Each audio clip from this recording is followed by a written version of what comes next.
3 races, 3 answers Ferrari didn't want. Melbourne, Shanghai, Suzuka.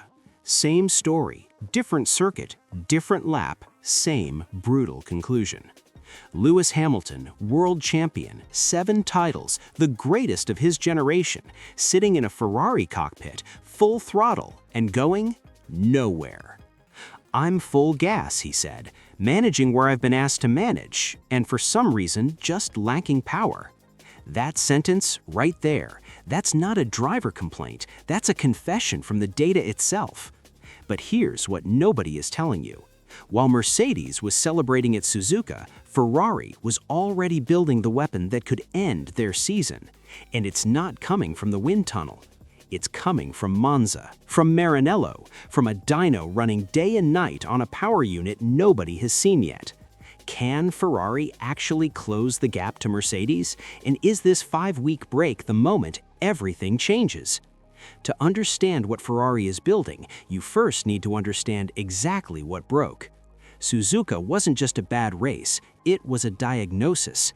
Hamilton was in contention. Safety car came out, he restarted clean, moved forward, put himself in podium position. Everything was going to plan. Then, lap by lap, the performance disappeared.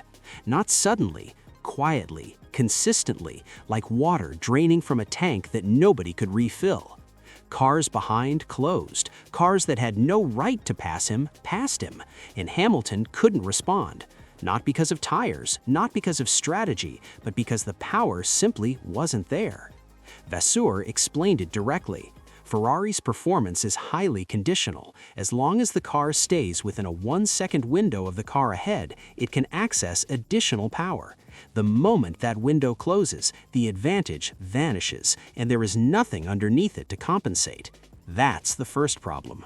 But that was just the start, because underneath the energy management issue sits something even bigger, a raw power deficit. Technical sources estimate Ferrari's 067/6 power unit carries a gap of approximately 25 horsepower to the Mercedes engine at high speeds.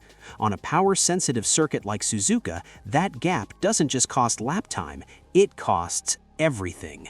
Battery recharge, energy deployment, the ability to stay in that critical 1-second window. This year, the penalty for a weaker engine is greater than it has ever been before, because in 2026, the combustion engine is uncapped. Mercedes are running significantly higher than the expected 400 kilowatts.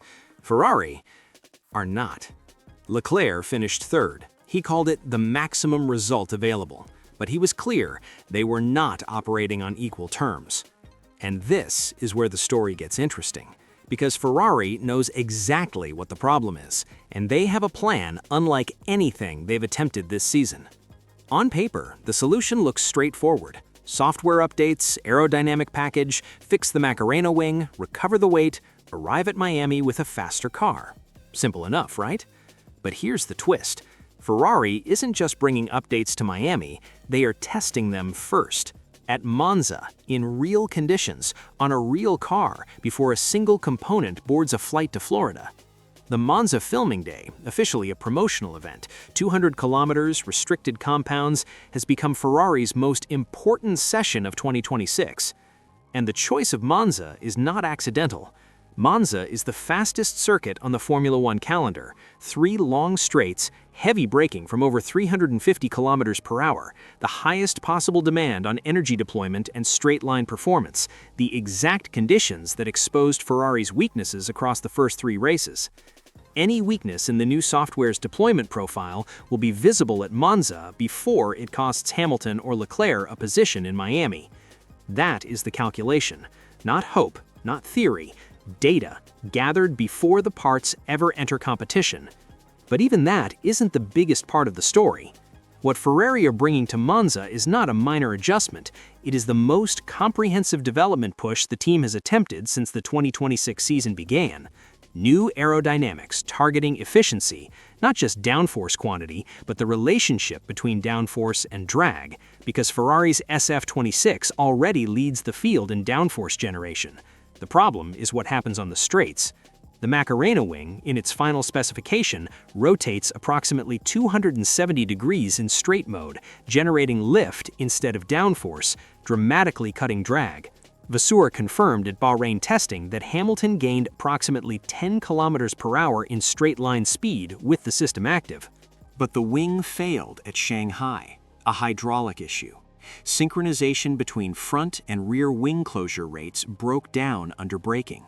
Hamilton's spin at turn 6, end of session, end of experiment. Monza's braking zones, from high speed into the first chicane, into the Lesmo sequence, are specifically chosen to verify the fix. If the synchronization problem is solved, Monza confirms it. If it isn't, Ferrari still has time to adjust before Miami. Then there's the weight reduction program. The SF26 launched at 770 kilograms, just 2 kilograms over the minimum.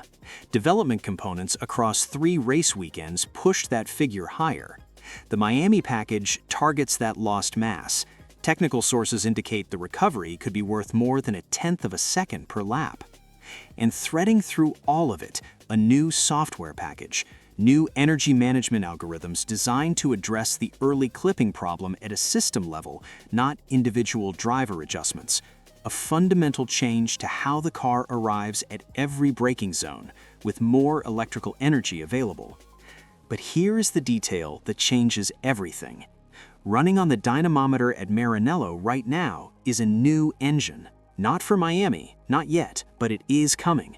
And Ferrari's technical leadership expects to qualify for additional development tokens at the first 80 UO evaluation point after the 6th race of the season. The current power unit sits comfortably within 80 UO eligibility range, 25 horsepower deficit. The threshold is clear, the tokens are expected, and current projections point toward the Canadian Grand Prix is the earliest realistic introduction point for the upgraded power unit. This means Miami becomes a bridge race, not the destination, the crossing. Ferrari must arrive in Florida and do enough with software, aerodynamics, and the Macarena wing to stay in championship contention before the hardware upgrade arrives. The pressure on the Monza foaming day, therefore, extends beyond aerodynamic validation. It is about understanding precisely how much the software upgrade can recover from the power unit deficit. Whether that recovery, combined with aerodynamic gains, is sufficient to challenge Mercedes before the 80 UO window opens. Miami is not a forgiving circuit for a team carrying a straight-line deficit. 2 principal long straights, the main straight, the stadium back straight. If Ferrari arrives with the same power unit gap visible since Melbourne, those sections will expose it. But Miami also has a technical middle sector. Tight corners through the stadium complex, slow speed sequences where Ferrari's chassis strengths are directly applicable. Better mechanical grip, superior tire management, more consistent balance. Strengths that Suzuka, dominated by high-speed flowing corners, never allowed Ferrari to fully use. The Macarena wing, functioning in final specification, could recover the majority of the straight-line gap through aerodynamic means alone, without the hardware upgrade, without waiting for Canada.